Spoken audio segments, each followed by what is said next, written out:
আমরা বলি healthy lifestyle শুরু করব, কিন্তু সময়টা যেন ঠিক কোথায় চলে যায়, ঠিক এমন বাতাসের মতো।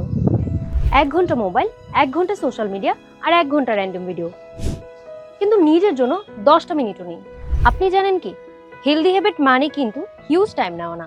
সামটাইমস জাস্ট একটা সিম্পল হাইড্রেশন, একটা ন্যাচারাল ফুড হ্যাবিট, আর ছোট্ট একটা রুটিন যেটাতে আপনার ভেজিটেবল শো ইনক্লুড থাকবে। আমি আগে ভাবতাম এইসব জিনিসের জন্য একদমই সময় নেই, পরে বুঝলাম আমি আসলে নিজেকেই প্রায়োরিটি দিচ্ছিলাম না। আচ্ছা, আপনি দিনের সবচেয়ে বেশি কোথায় টাইম স্পেন্ড করেন? মোবাইল, টিভি নাকি সোশ্যাল মিডিয়া?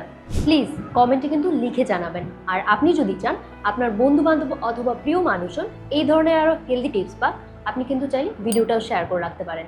আজকে এই পর্যন্তই। পরবর্তী ভিডিওতে দেখা হচ্ছে আরও কিছু হেলদি টিপস নিয়ে। ভালো থাকবেন। আসসালামু আলাইকুম।